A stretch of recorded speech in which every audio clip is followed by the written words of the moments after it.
My name's Emily, and I'm 32. I'm sitting in a boardroom, heart pounding, as my wife, Sarah, the HR director, slides a paper across the table. It reads, 60% salary cut. Her eyes are cold, and my colleagues look away, cheeks burning for me. This isn't just about money, it's the sting of betrayal served publicly by the woman I love. My voice stays calm as I ask for 24 hours, but inside, I'm unraveling. Have you ever been blindsided by someone you trusted? Share where you're watching from, hit like and subscribe to join my story. I'm behind the wheel of my old sedan, rain smearing the windshield like tears I can't shed. The radio hums some country tune, but it's just noise. My hands grip the steering wheel so tight my knuckles ache, replaying that boardroom moment.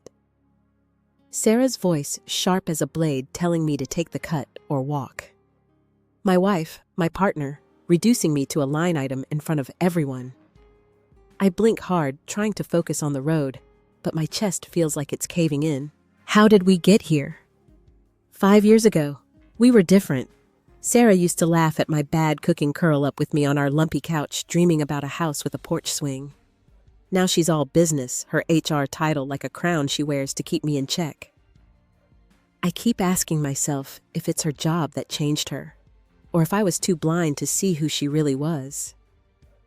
The thought makes my throat burn. My phone buzzes in the cup holder, snapping me out of it. It's Marcus, my best friend, the guy who never sugarcoats anything. I hit speaker, and his voice crackles through. You okay? Heard what happened. I swallow, not sure where to start. She made me look like a fool, Marcus. 60%, in front of the whole team. He curses under his breath, and I can picture him pacing his tiny apartment, probably in that ratty flannel he's had since college. That's low, even for Sarah. What's her deal? I don't know how to answer. Part of me wants to defend her, to say it's just work that she's under pressure. But the other part, the one that's louder tonight, feels like I'm staring at a stranger I married. I don't know. I admit, my voice barely above a whisper. She didn't even blink when she did it. Marcus pauses, then says, "Look, don't go home and start a fight. You're too raw. Sleep on it, yeah?" His concern is warm, but it doesn't ease the knot in my stomach. The rain picks up, drumming harder on the roof. I pull into a gas station to clear my head, the neon lights casting a sickly glow over the pumps. While I'm digging for my wallet, my fingers brush something in the glove compartment. It's Sarah's old charm bracelet, the one I gave her on our first anniversary. A tiny silver book, a heart, a star. Each charm was a promise, a piece of us. I hold it in my palm, the metal cold against my skin, and for a second, I can almost hear her laugh from back then. The memory stings worse than the pay cut. Marcus is still on the line, his voice softer now. I heard something at work. Not sure if it's true, but people are saying Sarah's been tight with the CEO. Like late-night meetings tight. My breath catches. James, the CEO, with his slick suits and fake charm. I've never liked him, but Sarah always said he was just a mentor. The bracelet slips through my fingers, landing in my lap. What are you saying? I ask, my voice sharper than I mean it to be. Marcus sighs. Just keep your eyes open. That's all. I hang up after a quick goodbye, my mind spinning. The gas station clerk watches me through the window, probably wondering why I'm just sitting here staring at nothing. I shove the bracelet back in the glove compartment and pull out onto the road, Marcus's words looping in my head. Sarah and James, it's just a rumor, I tell myself. But the seed's planted, and it's growing fast, twisting with every mile closer to home. I don't know what I'll say when I see her, or if I can even look her in the eye. I pull into our driveway, the house dark, except for a faint glow from the kitchen window. My hands tremble as I shut off the engine. Marcus's warning about Sarah and the CEO still clawing at my thoughts. I sit there for a moment, the rain slowing to a drizzle, trying to piece myself together before walking inside. The weight of the day feels like it's pressing me into the seat, but I can't stay out here forever. I grab my bag and step out, the gravel crunching under my boots. Inside, the house smells faintly of rosemary from last night's dinner. But it's cold, like no one's bothered to turn on the heat. Sarah's at the kitchen table, a glass of red wine in her hand, her laptop open. She doesn't look up as I set my keys down, the clink loud in the silence. I wait, expecting her to say something, anything about what happened at work. But she just types, her fingers moving like nothing's wrong. Long day. I finally ask, my voice tighter than I want it to be. She glances up, her expression blank, like she's sizing me up. Same as always, she says, taking a sip of wine. You know how it is. Budgets, layoffs, the usual. The casualness in her tone hits me like a slap. Budgets, layoffs. She's talking about my life, my career, like it's just another Tuesday. I lean against the counter, gripping the edge to keep my hands steady.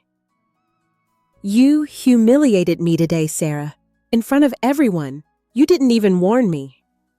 Her eyes narrow, and she sets the glass down with a deliberate clink. Emily, don't make this personal. It's business. The company's bleeding money. You're a senior manager, you should get that. Her words are clipped, rehearsed, like she's been practicing them all day. I stare at her, searching for the woman who used to hold my hand during thunderstorms, but all I see is the HR director, polished and untouchable. Business, I repeat, my voice rising. You're my wife. You don't get to treat me like some expendable employee. Sarah leans back, crossing her arms. You're being dramatic. I gave you a choice. Take the cut or leave. That's more than most people get. Her dismissiveness ignites something in me, a spark of anger I've been swallowing all day. I want to scream, to ask about the CEO, about the rumors Marcus mentioned, but the words stick in my throat. Instead, I say, You enjoyed it, making me squirm in front of them. I saw it in your eyes. She laughs, a short, bitter sound, and stands up, closing her laptop. You're reading too much into this. I have a job to do, Emily. Maybe you should focus on yours. She brushes past me toward the living room, leaving her wine glass on the table, the red liquid catching the light. I'm rooted to the spot, my heart pounding, when the doorbell rings, startling us both. Sarah pauses, then calls out, I'll get it. It's Ellen, our neighbor, holding a ceramic dish covered in foil. Her curly hair is damp from the rain, and she smiles warmly, oblivious to the tension. Just returning this from last week, she says, stepping inside. Your lasagna was a hit, Em. I force a smile, taking the dish, but my hands are shaking. Ellen lingers, glancing between us. Everything okay? You look like you've seen a ghost. Sarah answers before I can, her voice smooth. Just a long day at work. You know how it goes. But Ellen's not buying it. She turns to me, her eyes soft. I had a boss once who pulled something like that, made me feel small in front of the whole team. Took me years to realize I deserved better. Her words land heavy, and I nod, unable to speak. Sarah shifts, clearly annoyed, but Ellen doesn't notice, chatting about her garden before saying goodbye. The door clicks shut, and Sarah heads upstairs without a word. I'm alone in the kitchen, the dish still in my hands, Ellen's story echoing in my head. I set it down and notice Sarah's coat draped over a chair. Something compels me to check the pockets, my fingers brushing against a folded piece of paper. I unfold it, my pulse racing. It's a note in her handwriting. Dinner with James, 7 p.m. Discuss strategy. James, the CEO. My stomach lurches, and I shove the note back, my mind spiraling. I sink into a chair, the house too quiet now. Ellen's words, Marcus's warning, and that damn note swirl together, each one a pinprick of doubt. Sarah's upstairs, probably getting ready for bed like nothing happened while I'm down here questioning everything. The spark of anger from earlier is growing, spreading like wildfire, and I know I can't let this go. Not after today. Not after that note. I need answers, and I need them soon. I barely slept the note from Sarah's coat, burning a hole in my mind. By morning, my eyes are gritty, and the kitchen feels too small, like the walls are closing in. I pour coffee, the mug's warmth doing nothing to ease the chill in my chest. Sarah's already gone, her car missing from the driveway. No note, no text, just the faint scent of her perfume lingering. I head to the office, dreading the day, knowing I'll have to face her and the fallout of yesterday's humiliation.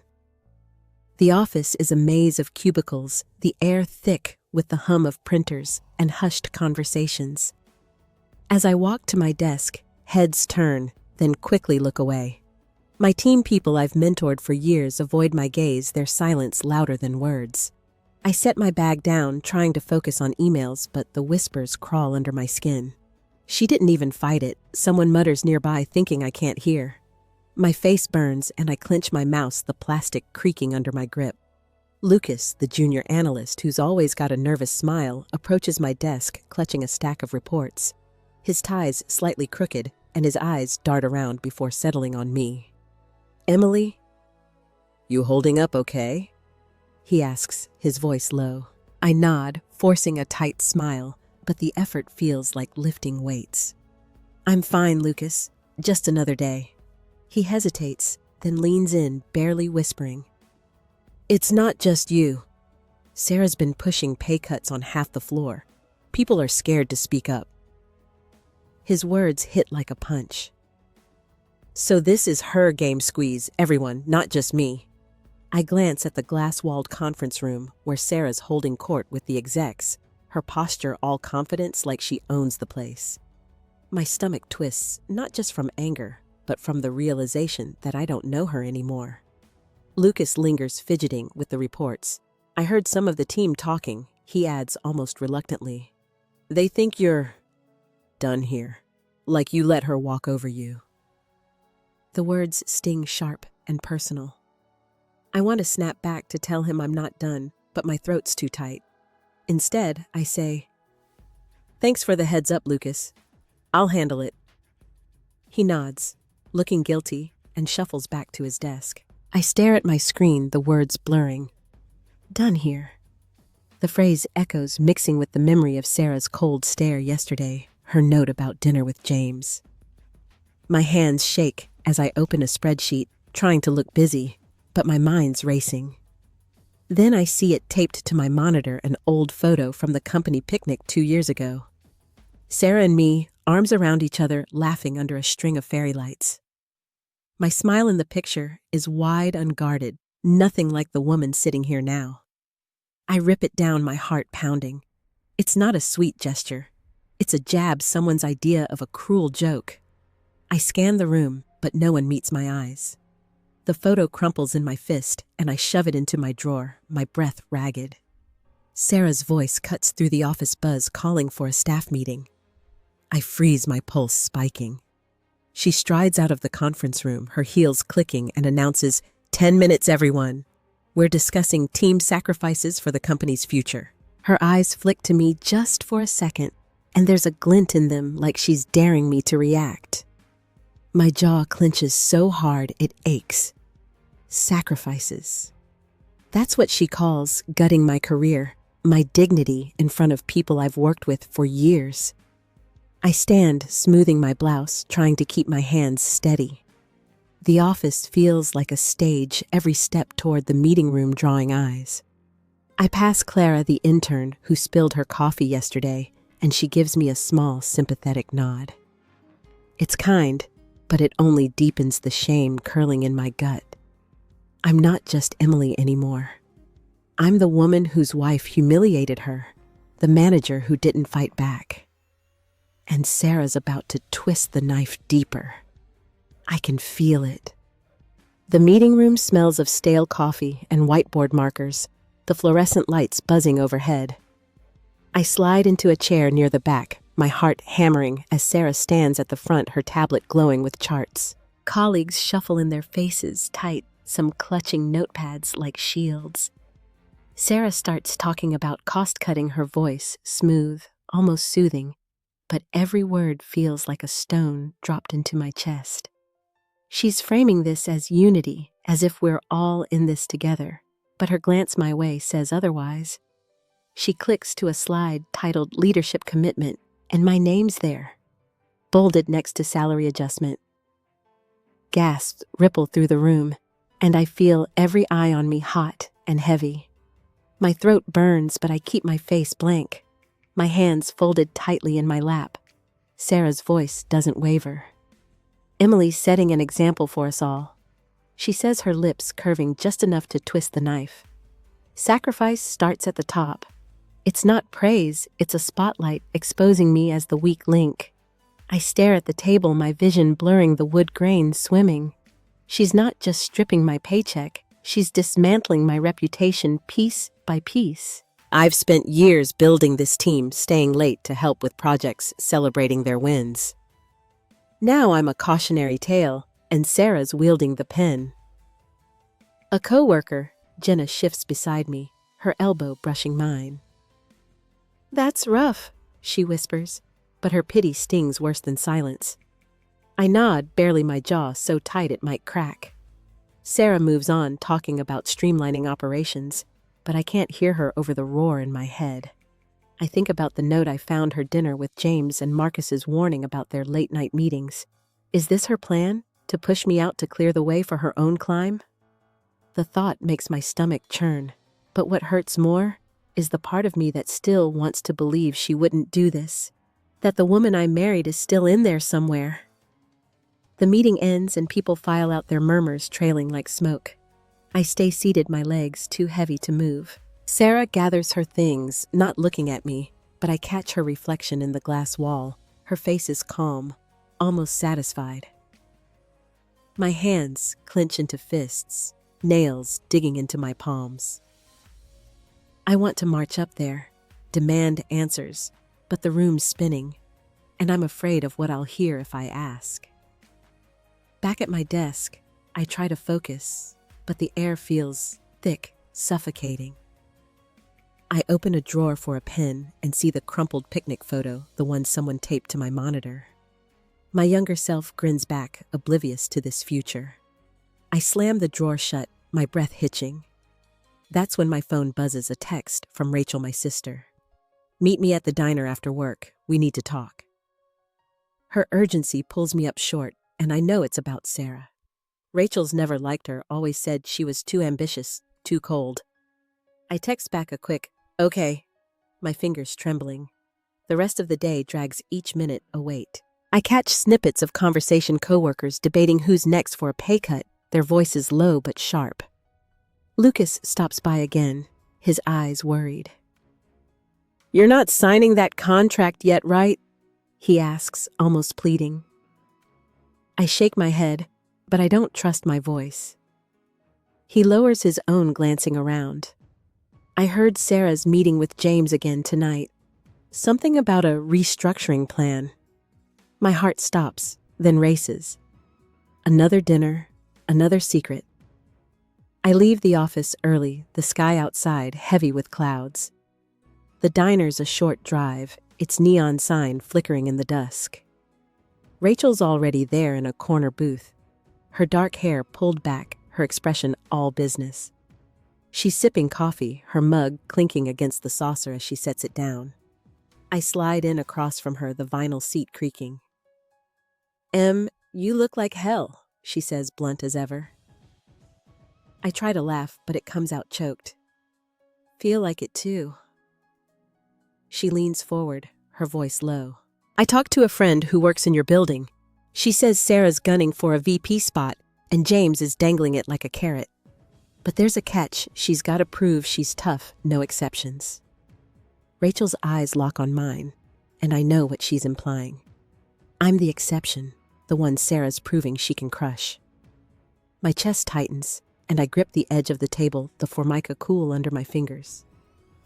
"She's my wife, Rach," I say, but the words sound hollow, like I'm trying to convince myself. Rachel doesn't back down. "She's playing you, Emily.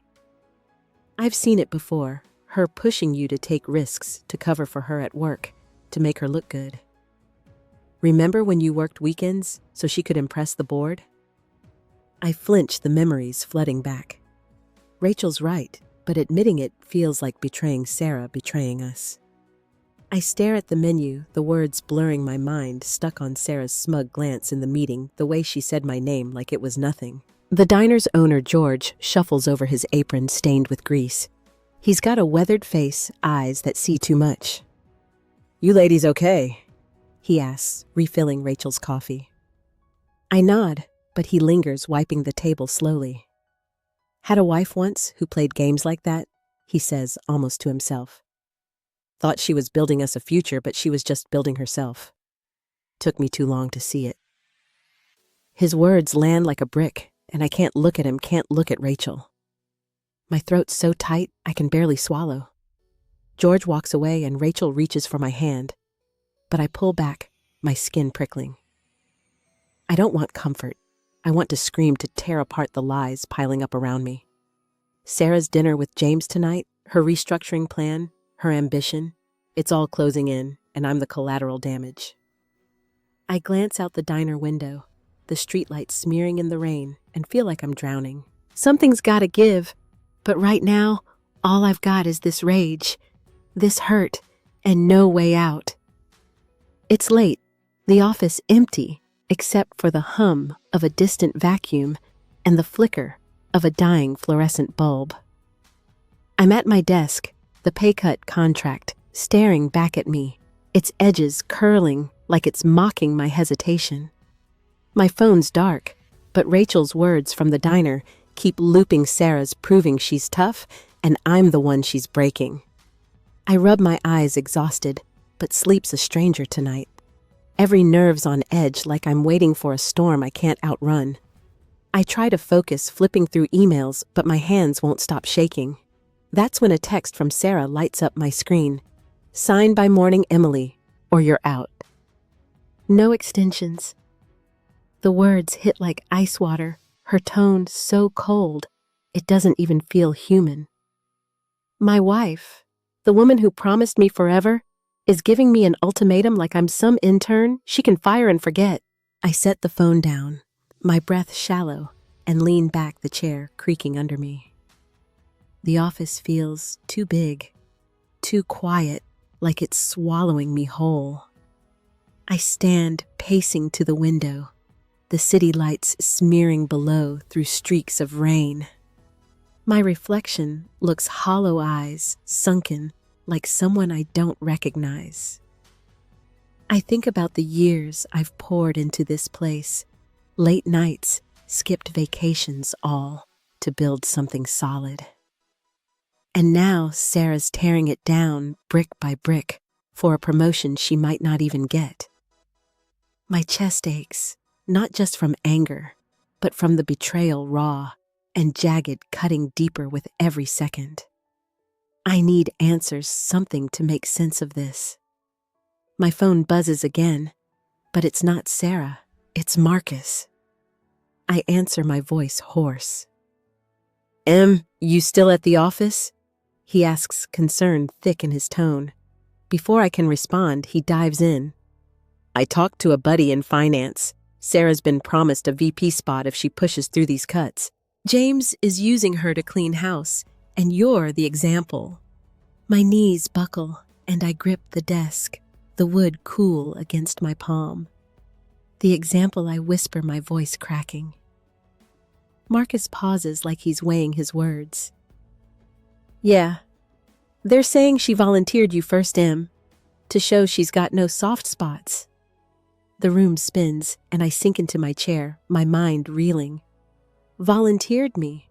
My own wife sitting across from James, offering me up like a sacrifice. I picture her in that boardroom, nodding, agreeing to gut my career to prove her loyalty. The image burns, and I press my hand to my mouth, trying to hold back the sob clawing its way out. I hang up, barely muttering a goodbye, and stare at the contract again. My signature lines blank, taunting me. I want to rip it to shreds, to storm into Sarah's office and scream, but I'm frozen, the weight of it all pinning me down. That's when I hear footsteps, soft, but steady, coming down the hall. The janitor.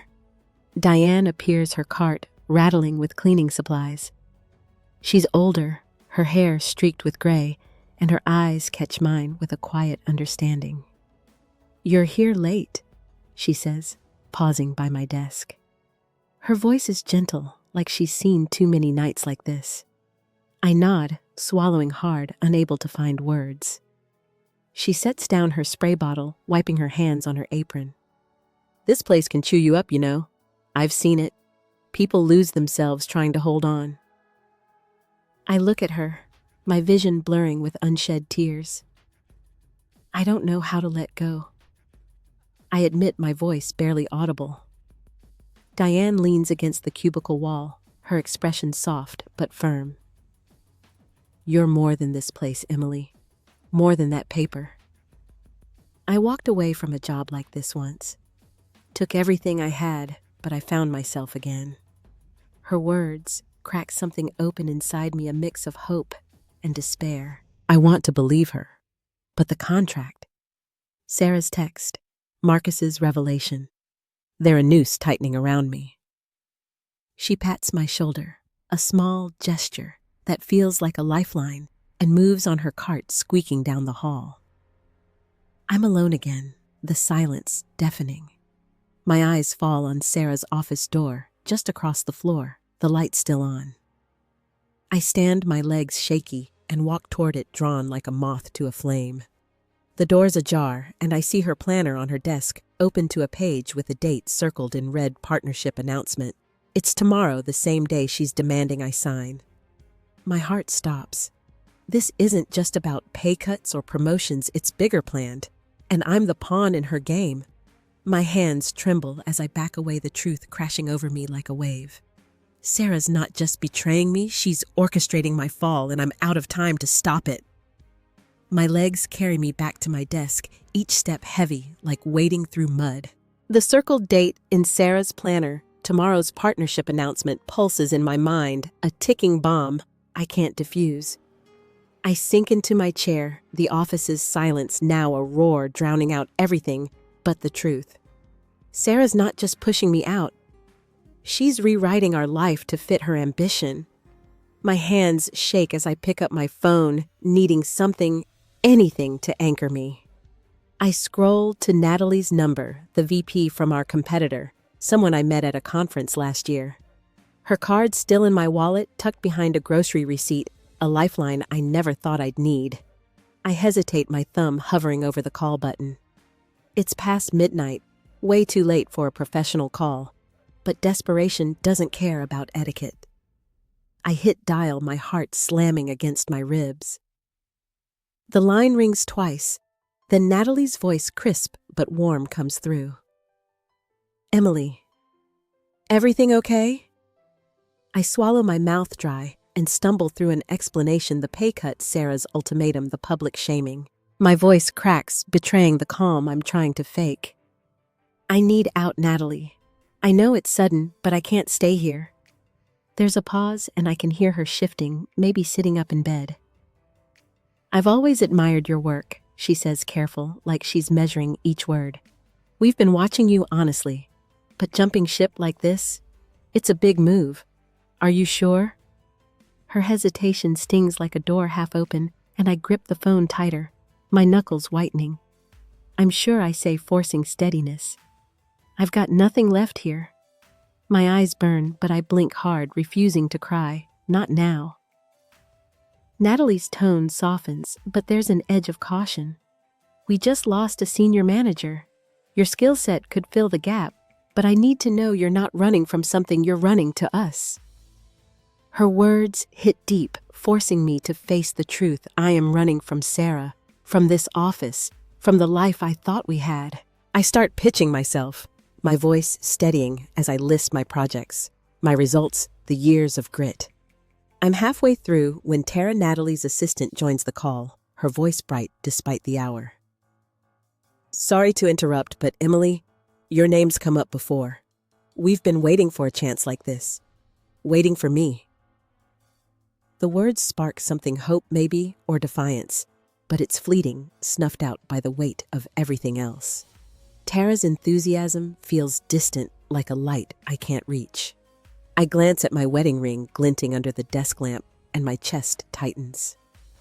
This call is a betrayal of its own, a step toward dismantling the life Sarah and I built.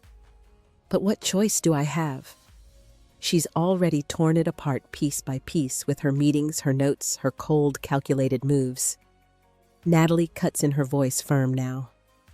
Let's meet tomorrow, Emily. Noon our office. Bring your portfolio and your game face. I nod, even though she can't see me, and mumble a thank you before hanging up. The phone slips from my hand, clattering onto the desk, and I lean back, my breath ragged. Tomorrow. A chance to escape, to reclaim something, but it feels like a cliff I'm about to jump off. I close my eyes, trying to picture a future where I'm not this broken, but all I see is Sarah's face, her smug glance in the meeting, her planner's circled date. That's when I hear it, a faint creak from the hallway. My eyes snap open and I turn, expecting Diane's cart, but it's not her. Sarah's standing there, just outside her office, her silhouette sharp against the dim light. She's holding a folder, her face unreadable, but her eyes lock on mine, and for a split second, I swear I see surprise, maybe even guilt. Then it's gone, replaced by that same icy calm. Working late? She asks, her voice clipped like she's catching me in a lie. My heart stops. She doesn't know about the call, but her presence here now feels like a trap. I open my mouth, but no words come. The air between us crackles heavy with everything unspoken. Her betrayal, my secret, the life we're both destroying. I'm standing on the edge of something I can't come back from. And she's watching, waiting for me to fall. My hands curl into fists, my nails biting into my palms, and I feel like I'm shattering piece by piece with no way to stop it. Sarah's question hangs in the air, her voice slicing through the office's stillness. Working late, I stare at her, my heart pounding, the weight of Natalie's call and the circled date in her planner pressing against my ribs. For a moment, I want to spill everything, tell her I know about her deal with James, that I'm one step from walking away. But her eyes, sharp and guarded, stop me. I force a nod, my voice flat. Just finishing up. She lingers, then turns back to her office, the door clicking shut behind her. I grab my bag, my movements jerky, and head for the parking lot. The rain, now a faint mist. My car's cold, the leather seat creaking as I slide in. I sit there, hands on the wheel, Sarah's silhouette burned into my mind. She didn't ask why I was here, didn't care. That's what breaks me. Not the pay cut, not the humiliation, but the indifference. I'm done being her pawn. Natalie's words echo, "Bring your game face." Today, I'm going to. By morning, I'm running on coffee and adrenaline, my apartment a mess of papers and half-packed boxes from nights I couldn't sleep. I pull on my best suit, a navy blazer that fits like armor, and check my reflection. My eyes are tired, but there's a spark there, something I haven't seen in weeks. I grab my portfolio, a thick binder of campaigns I've led, numbers I've hit, teams I've built. It's not just paper, it's proof I'm more than Sarah's sacrifice. The competitor's headquarters is across town, a glass tower that gleams under the gray sky. The lobby's all marble and sharp angles, the air crisp with purpose. I'm early, my heels clicking as I pace near the reception desk, my stomach twisting. Natalie's assistant Tara greets me, her smile bright but professional. "Emily, good to see you in person," she says, leading me to an elevator. Natalie's excited. "We've been talking about you since that conference." Her confidence steadies me, but my hands still tremble as I clutch my portfolio. The meeting room is sleek with a long table and floor-to-ceiling windows overlooking the city. Natalie's there, her dark hair pulled back, her presence commanding but warm. Two others join us. Ethan, a senior manager with a skeptical frown, and Lila, a marketing lead who nods encouragingly. I take a deep breath, my voice steady as I start.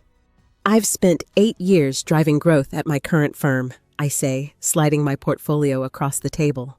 Last quarter alone, my team boosted client retention by 15%. I can do the same for you. I walk them through my plan, a strategy to poach key clients from my old company, leveraging relationships I've built over years. It's bold, maybe ruthless, but I'm past playing nice. Natalie leans forward, her pen tapping her notepad. That's aggressive, she says, but her eyes spark with interest. Ethan's not sold, his arms crossed. Why now, he asks, his tone blunt. You've been loyal to them for years. What's changed? The question hits hard, and for a second, I see Sarah's face, her smug glance in the meeting, her note about James. I could tell them about the betrayal, the public shaming, but that's not who I want to be here. I meet Ethan's gaze, my voice firm. I've outgrown my role there. I'm ready for a challenge that values what I bring to the table. It's not the whole truth, but it's enough. Lila nods, scribbling notes, and I feel a flicker of pride, like I'm reclaiming something I'd lost. Natalie flips through my portfolio, her expression unreadable. Your track record's impressive, Emily, but this move, it's high stakes. You'd be burning bridges. Her words sink in, and I think about Sarah, about the life we built, the vows we made. Burning bridges doesn't begin to cover it, but I'm not the one who lit the match. I know, I say, my voice steady. I'm ready to build something new. Tara brings in coffee, setting a mug in front of me, the company's logo bold on the side. It's a small thing, but it feels like a welcome, like they're already seeing me as part of their world. Ethan fires another question, this time about market trends, and I answer, my confidence growing. I'm not just fighting for a job, I'm fighting for myself, for the woman I was before Sarah's games tore me down. Each word, each slide feels like a step out of the shadows. As we wrap up, Natalie stands, extending her hand. You've given us a lot to think about, Emily. Let's talk next steps soon. Her grip is firm, and for the first time in weeks, I feel solid, like I'm standing on ground that won't crumble. I thank them, my heart racing, and head for the elevator, Tara's voice trailing behind. You killed it in there, she says, and I smile, a real one, the kind I haven't felt in too long. I step outside, the city air cool against my skin, and pause on the sidewalk. My phone's heavy in my pocket, probably buzzing with Sarah's demands, but I don't check it. For the first time, I'm moving forward, not running away. The spark in my chest is growing, a quiet strength I'd forgotten I had, and I'm not letting it go. I drive home, the city lights blurring past my hands, steady on the wheel for the first time in weeks. The meeting with Natalie's team replays in my head, Ethan's tough questions, Lila's encouraging nod, the weight of my portfolio in their hands. I didn't just pitch a plan.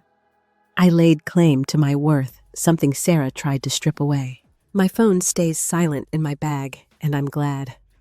No texts from her can touch me right now. I'm not ready to face her, but I know I will, and it won't be on her terms. Our house comes into view, the porch light casting a weak glow over the front steps. I park, my breath visible in the cool evening air, and sit for a moment, gathering myself. Inside, Sarah's on the couch, her phone screen lighting her face, a glass of water on the coffee table. She looks up as I walk, in her expression unreadable, like she's waiting for me to break the silence. You're late, she says, her voice neutral, but there's an edge, like she's testing me. I set my bag down, my movements deliberate, and meet her gaze. I had a meeting, I say, keeping my tone even. Her eyebrows lift just a fraction, and I see the flicker of unease she tries to hide. A meeting, she repeats, setting her phone down.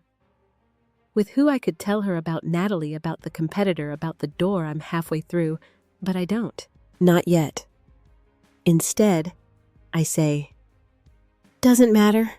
I'm leaving the company, Sarah. I'm done." Her laugh is sharp, almost disbelieving, and she leans forward, elbows on her knees. "You're bluffing.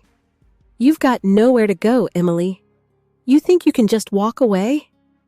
Her words are meant to cut, to remind me of the contract, the pay cut, her power. But they don't land like they used to. I think of Tara's smile, Natalie's handshake, the coffee mug with their logo. I'm not nowhere. I'm on my way somewhere, and she can't stop me. I step closer, my voice low but firm. "You made your choice when you put me on that slide, Sarah.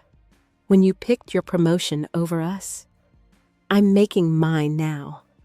Her eyes widen, and for a second I see something panic, maybe regret, but it's gone as fast as it came. She stands crossing her arms, her posture all defense. "You're throwing away everything we've built. For what pride? You'll regret this." Her accusation stings, but it doesn't shake me. I think about the years I've spent propping her up, working weekends so she could shine, swallowing my own dreams to make hers real. That Emily's gone, and the one standing here isn't backing down. Maybe I say my voice steady, but I'd regret staying more. The air between us crackles heavy with 5 years of promises now broken. Max, our dog, lifts his head from his bed in the corner, his ears twitching, sensing the storm. Sarah opens her mouth, then closes it, her jaw tight. I don't wait for her to find words. I walk to the coffee table, my eyes catching on the charm bracelet I gave her years ago, lying there like a relic. My fingers brush it, the silver cool and familiar, and I pick it up, the tiny heart charm dangling. I look at her, her face a mask of defiance, and set the bracelet down gently, a quiet goodbye to the East that used to be. I turn toward the stairs, my heart pounding, but my steps sure. "I'm sleeping in the guest room tonight," I say, not looking back. She doesn't respond, and I don't expect her to. The house feels too small, the walls holding too many memories, but I'm not trapped here anymore. I climb the stairs, Max's soft whine following me, and close the guest room door. The bed's cold, the sheets stiff, but I sit on the edge, my hands clasped, and feel something new, a strength raw and unshakable taking root. I pull out my phone, not to check for Sarah's texts, but to email Natalie confirming our follow-up. My fingers move fast, each word a brick in the new path I'm building. I hit send, the soft whoosh of the email grounding me. The room's dark, the only light from my screen, and I lean back, my breath slow and even. Sarah's downstairs, probably plotting her next move, but I'm not her pawn anymore. I close my eyes, the silence not heavy, but full, like the moment before a dawn. I'm finally ready to meet. The morning sun cuts through the guest room blinds, painting stripes across the bare walls. I'm up early, my suitcase half packed on the floor, a tangible step toward the new life I'm clawing for. Last night's confrontation with Sarah lingers, her stunned silence louder than any argument. I check my phone. Natalie's replied, confirming a second meeting next week. No word from Sarah, and the quiet feels like a held breath, like the house itself is waiting for what comes next. I pull on a sweater, the soft wool grounding me, and head downstairs. The kitchen's empty, Sarah's coffee mug in the sink, the only sign she was here. I make tea, the kettle's whistle sharp in the stillness, and sit at the table, my hands wrapped around the warm mug. My new job starts Monday, a senior role at the competitor's firm with a salary that makes the pay cut feel like a bad dream. I should be relieved, but there's a knot in my chest, a mix of triumph and something heavier, guilt maybe, for leaving everything behind. My first day at the new office is a whirlwind. The building hums with energy open desks and glass-walled huddle rooms, a stark contrast to the old company's sterile cubes. Natalie greets me with a firm handshake, her smile genuine. "Welcome aboard, Emily," she says, handing me a badge with my name. The weight of it in my hand feels like a fresh start, but my mind drifts to Sarah, to the life I'm unraveling. I push the thought away, following Natalie to meet my team. They're a sharp group, young and driven, their chatter filled with ideas. I lead a brainstorming session, sketching a client acquisition plan on a whiteboard, my marker squeaking with each stroke. The room buzzes, and I feel a spark I'd forgotten being valued, not just tolerated. Zoe, a new colleague with bright eyes and a quick laugh, jumps in with a bold suggestion, and I nod, encouraging her. She reminds me of who I used to be before Sarah's games dimmed that light. At lunch, I sit in the break room, a sleek space with vending machines and a view of the park. Zoe joins me, balancing a tray of sushi. "You're a natural," she says, popping a piece of tuna in her mouth. "Heard you were a big deal at your old place." Why'd you leave? Her questions casual, but it lands like a stone. I sip my water, buying time. "Needed a change," I say, keeping it vague. She nods, then shares her own story, quitting a toxic job after her boss took credit for her work. "Sometimes you gotta burn it all down to build something better," she says, and I smile, her words settling deep. Back at my desk, I check my email, expecting onboarding forms, but there's a message from Lucas, my old colleague. "Heard you jumped ship," he writes. "Company's a mess without you." Sarah's scrambling. My stomach twists, a pang of guilt mixing with something sharper satisfaction. I picture Sarah in her office, her perfect composure cracking, and part of me wants to revel in it. But another part, quieter, wonders what this costs her, what it costs us. I close the email, my fingers hovering over the keyboard, unsure how to reply. The day ends with a team huddle, Natalie praising our progress. I'm packing up when Zoe hands me a sticky note, her handwriting scrawled across it. "Drinks tomorrow, you're one of us now." I laugh, tucking it in my pocket, and head to my car, the evening air crisp against my skin. But as I drive, Lucas's email gnaws at me. The old company's struggling, and I'm the reason, or part of it. I grip the wheel, my knuckles pale, and wonder if I've traded one kind of weight for another. I pull into a coffee shop parking lot, needing a moment before facing the house. The shop's warm, filled with the hum of conversation and the clink of mugs. I order a latte, the barista's smile a small comfort, and find a corner table. My phone buzzes, a news alert about my old company losing a major client. My pulse quickens, and I scroll through the article, the words blurring. "They're hemorrhaging," and whispers on X suggest my departure sparked the slide. I set the phone down, my latte untouched, the steam curling into the air. I wanted to win, but this victory feels hollow, like I've broken something I can't fix. I leave the coffee shop, the latte still untouched. Its foam collapsed into a sad swirl. The drive home is quiet, the radio off, just the hum of tires on wet pavement. My mind's stuck on that news alert, the old company crumbling, clients jumping ship, whispers tying it to my exit. I wanted to hurt Sarah, to make her feel the weight of what she did. But this feels too big, like I've toppled something I didn't mean to. My hands tighten on the wheel, the leather cool under my palms as I pull into the driveway. The house is dark, Sarah's car gone. I step inside, the air stale, and flick on the hall light. A sticky note on the fridge catches my eye, at the office. "Don't wait up." Her handwriting's sharp, hurried, and it twists something in me. She's running too, but not from me, from the mess she made. I crumple the note, tossing it in the trash, and head to the living room, sinking into the armchair. Max pads over his tail low and rests his head on my knee. I scratch his ears, his warmth a small anchor in the hollow quiet. My phone buzzes, a text from Rachel. "Heard about the client loss. You okay?" I stare at the screen, her concern heavy. She's waiting for me to celebrate, to see this as a win, but I can't. I type back, "I'm fine," and set the phone face down. The truth is, I'm not fine. I'm proud of my new job, the way Zoe's note made me feel like I belong. But this other side, the wreckage I left behind, clings like damp clothes. I close my eyes, trying to shut it out. But Sarah's face flashes her stunned look when I said I was leaving.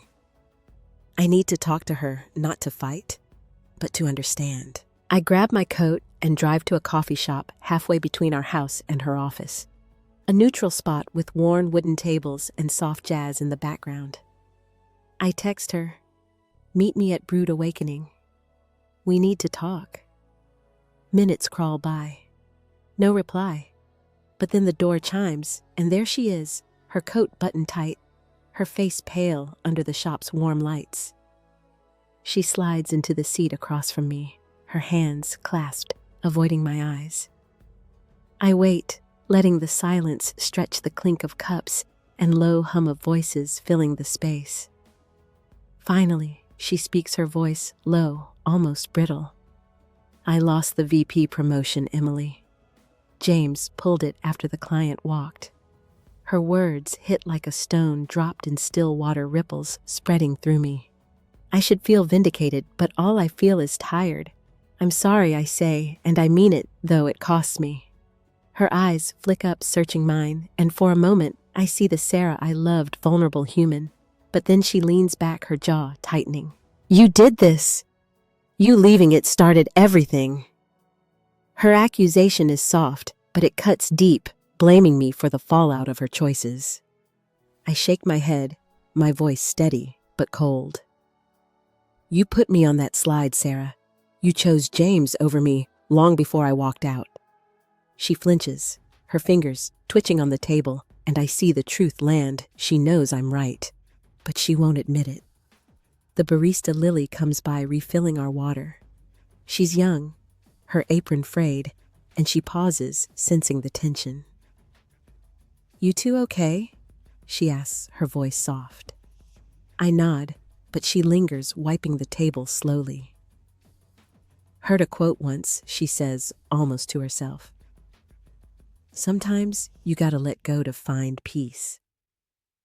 She walks away, and her words hang simple but piercing, like a light in the fog. Sarah stares at her glass, her reflection distorted in the water's surface. I want to reach for her hand to bridge this chasm, but I don't. Instead, I say, "We can't keep doing this. I'm moving out." Her head snaps up, her eyes wide, but she doesn't speak. The silence is heavier than any argument, her shock a mirror to my own resolve. I stand my chair, scraping softly, and walk out, the door's chime fading behind me. The night air is sharp, cutting through my coat, and I stop on the sidewalk, my breath visible. I've won, but it's not victory. It's loss, raw and quiet, settling into my bones like frost. My new apartment smells of fresh paint and cardboard, the kind of clean slate I didn't know I needed. It's small, just a one-bedroom with a creaky floor and a window that sticks, but it's mine. Boxes line the walls, half unpacked, my life in pieces I'm slowly putting together. I'm sitting on a thrift store couch, a mug of chamomile tea steaming in my hands, the city's hum, a soft backdrop through the open window. For the first time in months, my shoulders don't feel like they're carrying a house. Work's been a lifeline. My team at the new company moves fast, their energy pulling me forward. Zoe's become a friend, her quick wit and endless coffee runs making the long days lighter. Today she suggested a hike, a trail just outside the city where the air smells of pine and earth. I said yes without thinking, surprising myself. The old me would have begged off too, buried in worry, to try something new. But I'm different now, or at least I'm trying to be. The trail is steep, the path winding through oaks and wildflowers, the sun warm on my neck. Zoe's ahead, her backpack bouncing, chatting about a podcast she loves. I'm quieter, letting the crunch of gravel, and the rustle of leaves fill the space. My legs burn, but it's a good burn, like I'm shedding something with every step. I think about Sarah, about the coffee shop, her stunned face when I said I was moving out. That moment feels distant now, like a photograph I've tucked away. Zoe stops at a clearing, a flat stretch with a view of the valley below, all rolling green and glinting streams. We sit on a fallen log sharing water from her canteen, the metal cool against my lips. "You ever feel like you're finally waking up?" she asks, squinting at the horizon. I nod, my throat tight. "Yeah, like I've been sleepwalking for years." She smiles, not pushing, and I'm grateful for that. Zoe gets it. She's been through her own battles, though she wears them lightly. A hiker passes by an older guy named Paul, his boots caked with mud. He's got a kind face, weathered like old leather, and he pauses, wiping sweat from his brow. "Nice spot, isn't it?" he says, gesturing at the view. We nod, and he sits nearby, pulling out a granola bar. "Lost my wife a few years back," he says, unprompted, his voice steady. "Took me ages to find places like this again, where I could just breathe."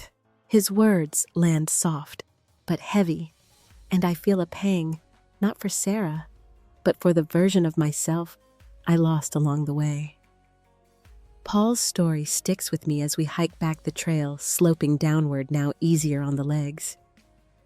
He talked about rebuilding, about finding joy in small things, a sunrise, a good meal, a quiet trail. I want that. I realize more than I want revenge or answers.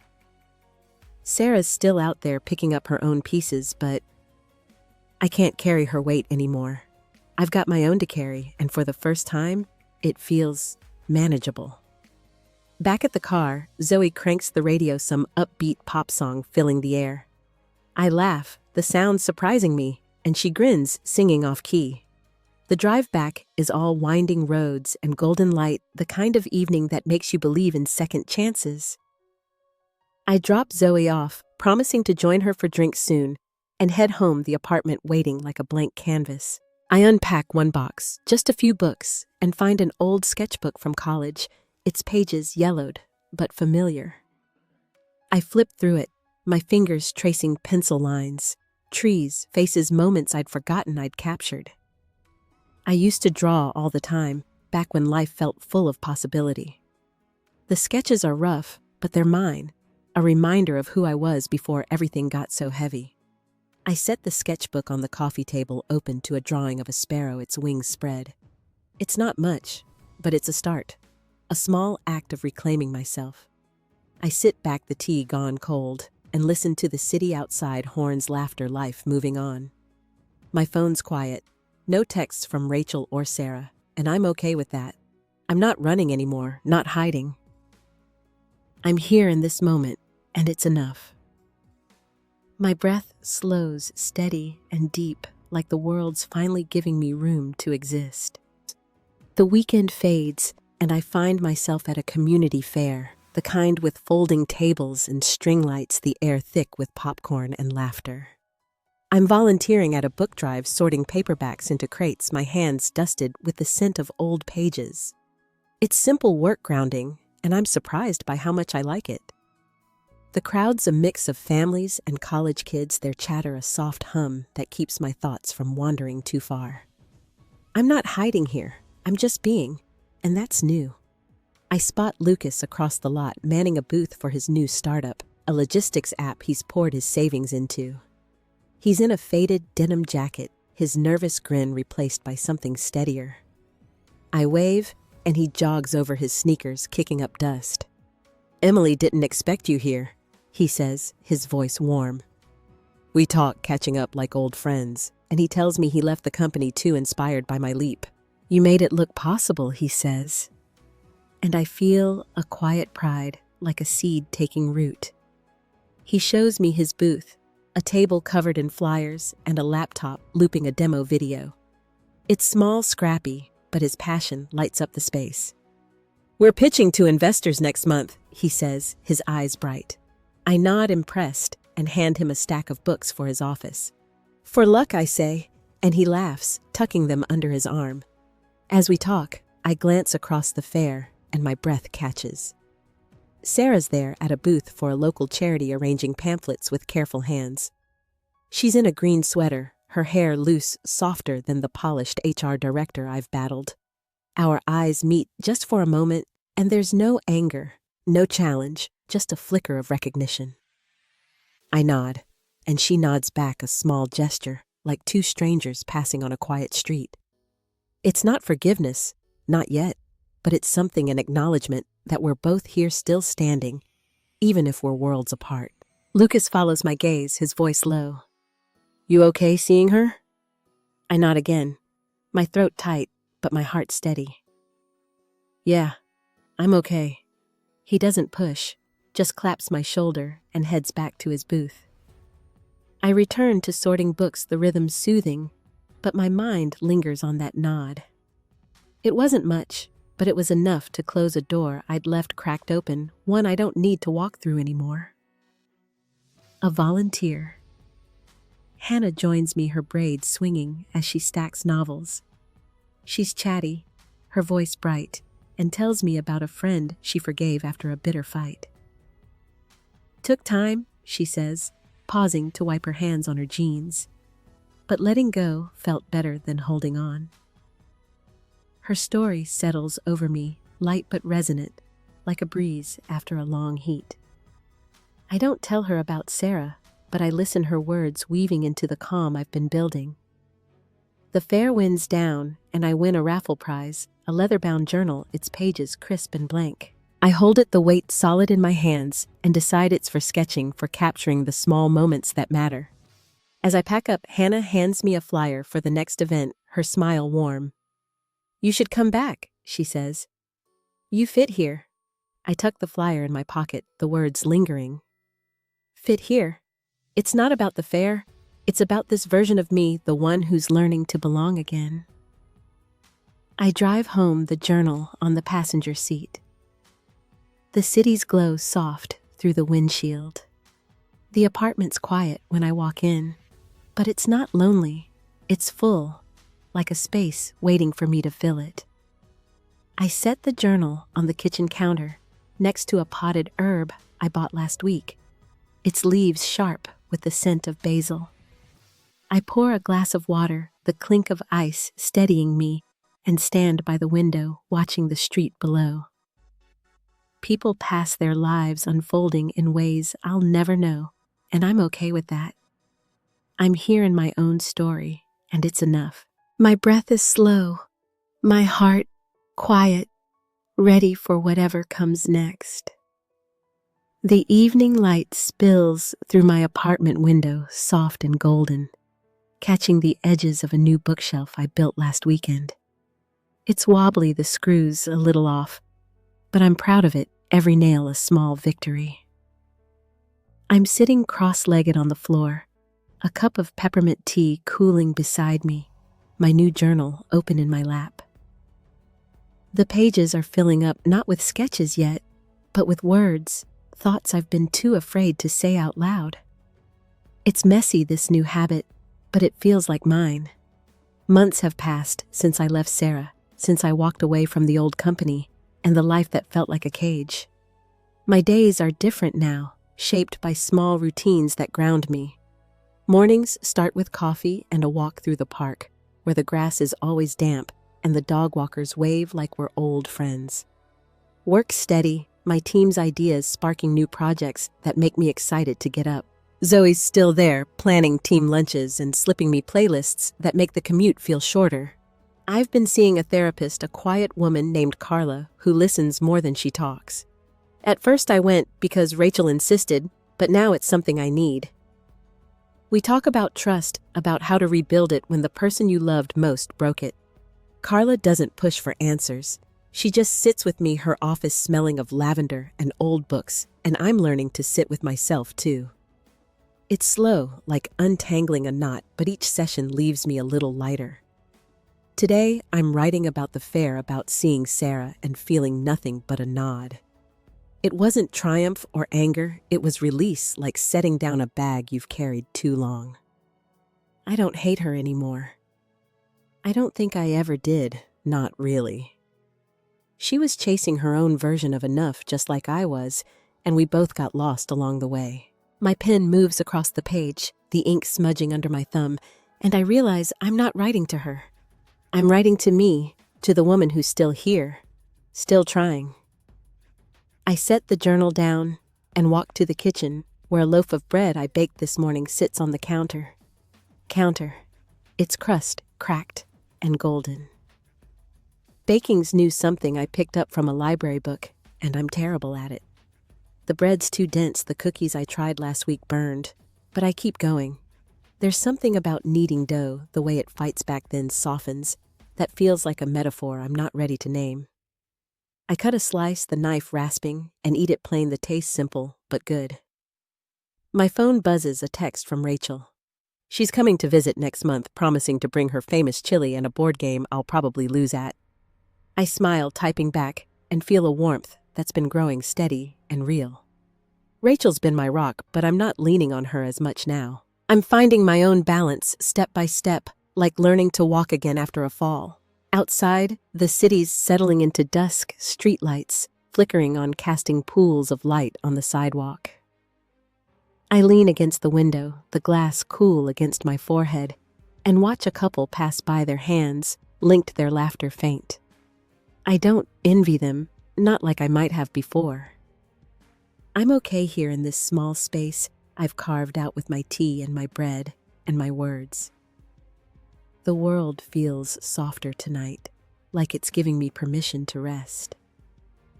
I pick up the journal again, flipping to a blank page, and pause, my pen hovering. There's so much I want to say about who I was, who I'm becoming. I'm not whole yet, maybe I never will be, but I'm enough right now in this moment. I start writing the words slow and careful, like a promise to myself. The room's quiet, the only sound my pen scratching, and I breathe deep and even, ready for whatever comes next. The night deepens, my apartment bathed in the soft glow of a single lamp. I'm at my desk now, a candle flickering nearby, its scent of cedar grounding me. The journal's closed, but its weight lingers, a quiet testament to the truths I've started to face. I've been thinking about time lately, how it stretches and folds, how a year can feel like a lifetime. A year ago, I was unraveling, caught in Sarah's shadow, my worth measured by her choices. Now I'm here, not perfect, but whole in a way I didn't know I could be. I've started running, not far, just a loop around the block before dawn. The streets are empty, then the world still waking, and my breath clouds in the cool air. It's not about speed or distance. It's about showing up, about proving to myself I can keep going. Each step is a choice, a small rebellion against the woman who let herself be defined by someone else's ambition. I come home sweaty and tired, but alive, my heart steady in a way it hasn't been in years. Work's become a place of growth, not just survival. Last week, I pitched a new campaign, standing in a room full of sharp minds, my voice clear, my ideas bold. Zoe high-fived me after her grin wide, and Natalie pulled me aside to say, "You're exactly where you're meant to be." Those words stuck, not because they're grand, but because they're true. I'm not chasing approval anymore. I'm building something real, something mine. I saw a post on X the other day, a rumor that Sarah's company folded, that she's teaching now, part-time at a community college. I waited for the old anger to flare, but it didn't. Instead, I felt a quiet wish for her to find her own peace, wherever that is. I don't need her to hurt for me to heal. That's new, that letting go, and it's freed up space inside me. Space for mornings with coffee, for runs at dawn, for laughter with Zoe over bad takeout. I've learned something sitting here with my candle and my thoughts. Life doesn't hand you closure. It's not a gift or a moment. It's a choice. One you make every day to see yourself clearly, to forgive what broke you, to build anyway. Sarah didn't take my worth. She only made me question it. And that question led me here to a life I'm choosing step by step. I'm not the woman who sat in that boardroom silenced by shame. I'm the one who stood up, who walked away, who's still walking. I pick up a frame from the desk, a simple wooden one I found at a flea market. Inside is a sketch I drew last night, a quiet river, its banks lined with reeds, the water catching light. It's not perfect, the lines uneven, but it's mine, a piece of me I'm reclaiming. I hang it on the wall, the nail tapping softly, and step back. The room feels fuller, like it's holding my story, not just my things. I think about Rachel, about her visit next month, about the chili she'll make, and the way we'll laugh until our sides ache. I think about Lucas, his startup growing his courage a mirror to my own. I think about the people I haven't met yet, the ones who'll cross my path and teach me something new. Life's not done with me, and I'm not done with it. I blow out the candle, the smoke curling upward, and sit in the dark, my breath slow, my heart open. What's a moment that made you choose yourself, even when it hurt? Share it in the comments. I'd love to hear your story. If this journey resonated, please subscribe, and share it with someone who needs it. Thank you for being here, for listening, for carrying your own light. Here's to healing, to growing, to finding our way, one step at a time.